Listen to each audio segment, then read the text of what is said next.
Have you ever wondered how many hidden cameras are watching you right now? Not in a spy movie. Not on a military base. Just in your average vacation rental. It's estimated that nearly 1 in 10 Airbnb guests discover some kind of surveillance equipment, and most of them don't even report it. Why? Maybe they're too embarrassed. Maybe they don't survive long enough. Could someone be watching you sleep, shower, or worse, watching what you don't know you're doing? And here's the truly chilling part. Most hosts, even the ones caught red-handed, face little to no punishment. So, before you get comfortable, take a moment to like the video and subscribe, but only if you genuinely enjoy what I do here. Watch until the end, because every detail will give you goosebumps. You arrive after midnight, the kind of late where even gas stations look haunted and the only open food option is a lone vending machine with flickering lights. You're tired, not just physically, existentially. It's been a long week. You're craving solitude, sleep, and maybe a really long shower that erases the memory of your day job. The Airbnb isn't glamorous, but the pictures looked clean, minimal, and hey, only $78 a night with a 4.9 rating? You'd be stupid to pass that up. The house sits at the edge of a sleepy town. You drove nearly 2 hours off the interstate, past nothing but pine trees, rusted gas signs, and the occasional deer carcass. In retrospect, this probably should have raised a flag or two. You reach for the key tucked under the flower pot, original, right? And let yourself in. Inside, it smells faintly like lemon cleaner and something less definable, dust? Cheap cologne? Desperation? The lights are motion sensor, which flicker alive as you drag your suitcase across the hardwood floor. You scan the room, a modest setup, queen bed, one armchair, and a shelf lined with books whose titles all start with The Secret to, a red flag for anyone allergic to hustle culture. There's no host to greet you.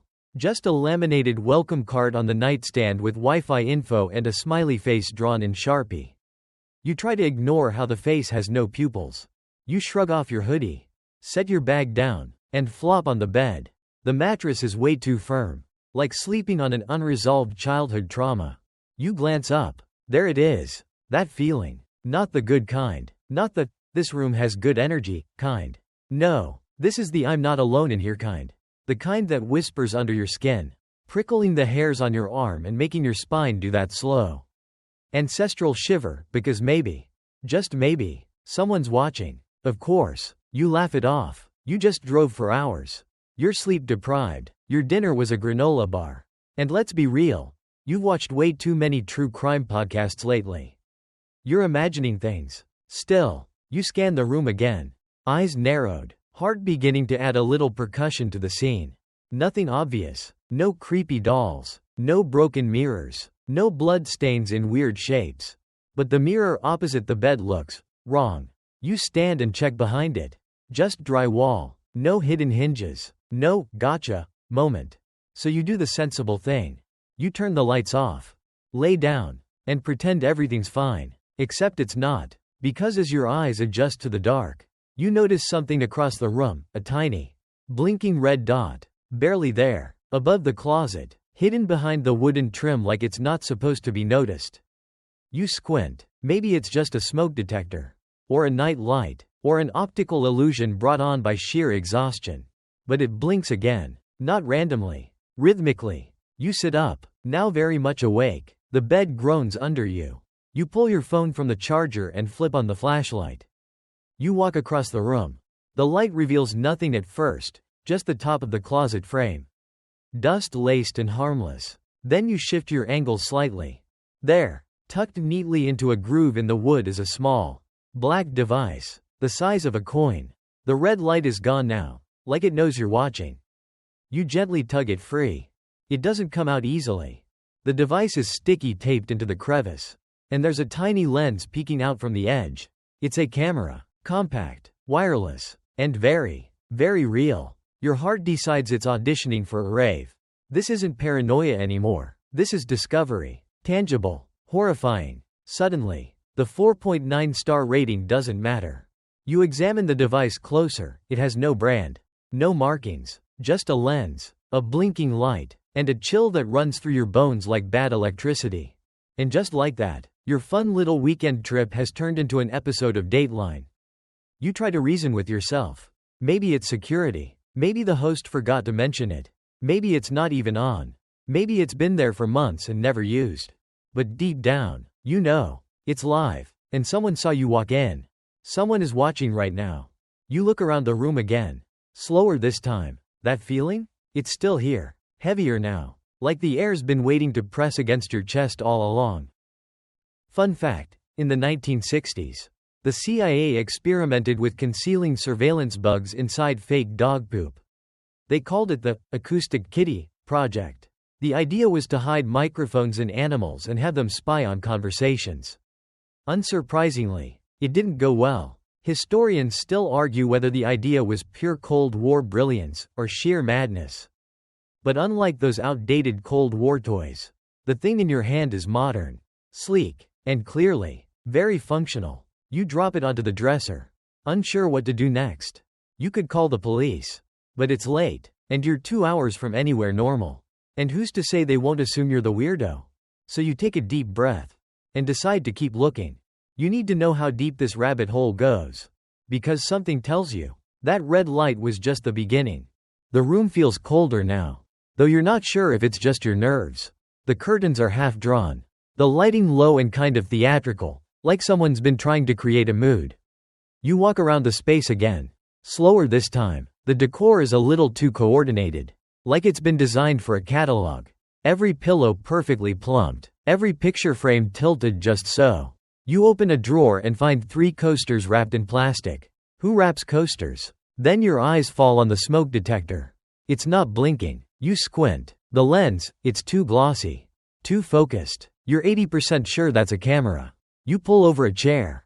Stand up and start inspecting it. There's a tiny hole beside the lens. And a soft buzzing sound if you put your ear close enough. And here's the kicker. It's pointed right at the bed. You climb back down, heart pounding. That's illegal, right? You remember reading that in most US states, recording someone in a private area without consent is a felony. Still, your brain cycles through every excuse. Maybe it's a weird model.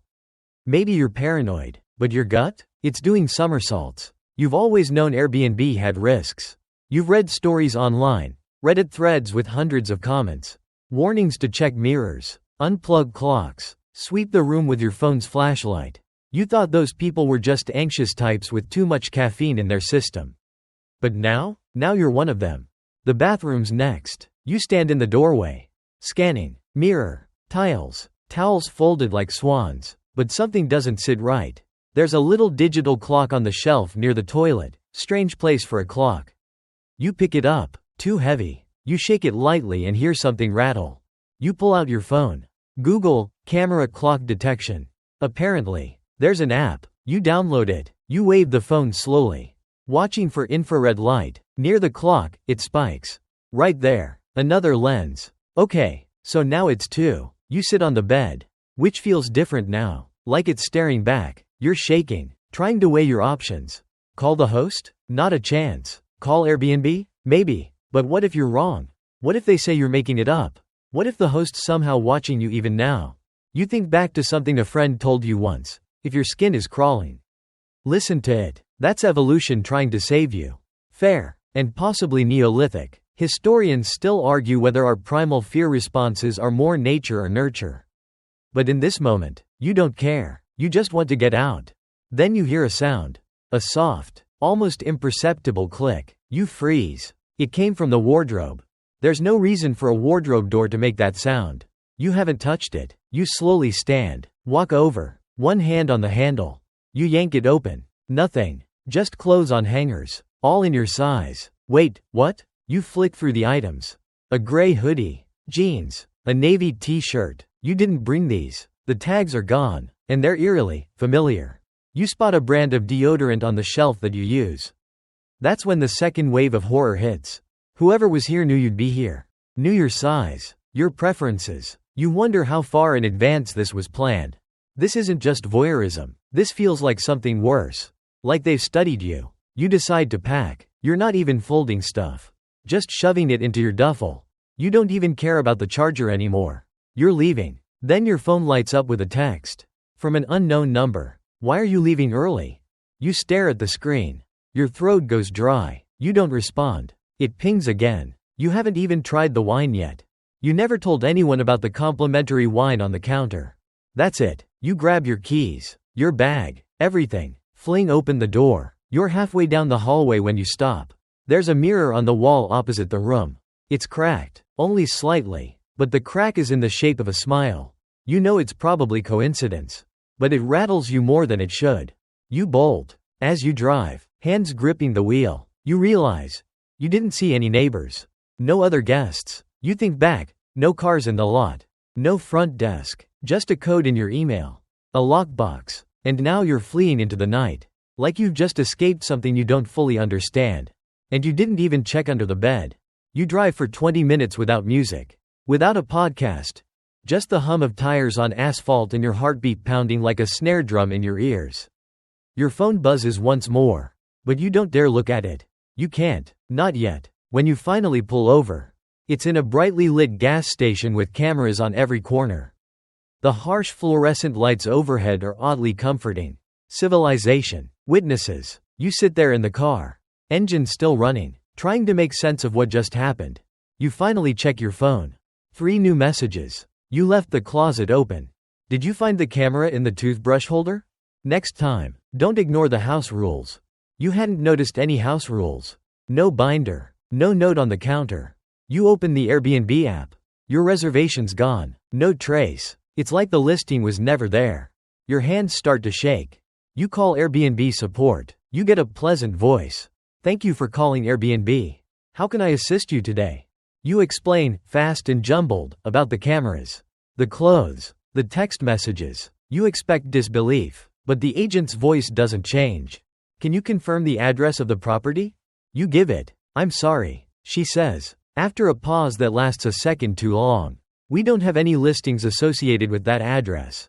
You repeat it, spell it out. Another pause. I'm sorry, sir, there's nothing in our system under that listing. Your voice drops. I just stayed there. I have screenshots. The door code. Look, there's even a review.